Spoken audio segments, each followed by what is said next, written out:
I'll have over 80,000, which means I'm good. Okay, I don't have to cough up 20 grand just for my baby's education once a year, right? For 4 years. I'll save 50 bucks a week from the day she's born, and then I don't have to worry about it when she turns 17. That's smart. Right? But that's exponents, right? You're saying, take my money now, do whatever you want with it, but give me a little bit of a cut for 17 and a half years, and I'll be okay. So some other person is taking my money and making themselves rich, right? That's what investment is. But at the same time, they're giving me a cut as a thank you, and I'm willing to use that cut because I can't do what they do. They do their job well, making money off of other people's money.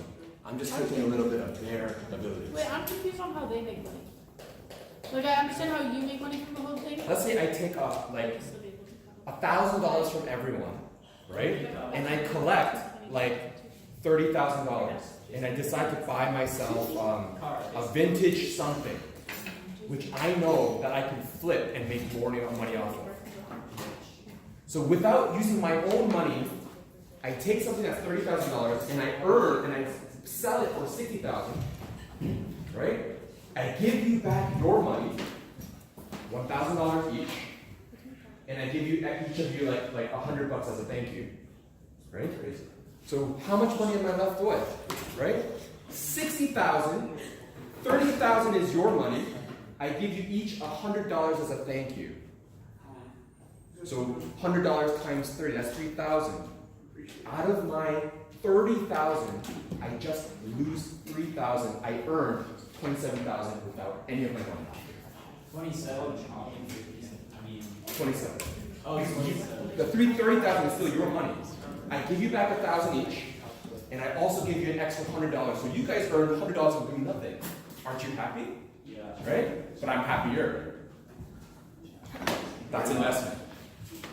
That's investment. That is entrepreneurship. That is business. You have that kind of mindset? Maybe, maybe not. But it's real and it's happening. Yes? So, for like investing, could you, like, is that what the bank does with the money? Like, they. Sure. Like, for example, let's say the bank makes, somehow collects like $1 million, right? Why not invest in, let's say, buying 3 condominiums, right? And each of those condominiums I rented out to people. So those people are giving me $2,000 a month. So, $1 million investment, because I bought 3 condos, I gain back $6,000 a month just from letting them use it. So Not bad. They're making money and they have more money to give back to somebody else. So that's the investment. So they make money and then they give you a little bit of that money back as a thank you. Yes? Can the bank lose your money, like, if you invest in them? Yes. Well, mutual funds, there is always a risk. But the banks will never lose money, you'll lose money. They still earn money. They'll take their cut. Because if they invest in something that does, because the bank will always invest in something so that they can invest back. Of course. So then if the bank invests in something and it doesn't work, then It always works. it always works. They never But lose what type money. of things would, no, but like for you would lose money. Yes. But then, how, like, what's the investment? They can invest in you. What is something that you might need to borrow money for in the future? So let's say I borrow $500,000. A bank loan, a mortgage. So the bank is like, you know what? I trust you. I will give you the $50,000, but you have to pay me back. Anyone know the mortgage rate nowadays? Oh, it's too high, too high. It's a percentage. Typically nowadays, a competitive 2%. No, a competitive percentage right now, I think, is just over 2. A couple years ago, it was actually 3 point something, right? So it's like, I will give you $50,000, but you have to give me back an interest of 3-ish% every year. And isn't that nice? Right?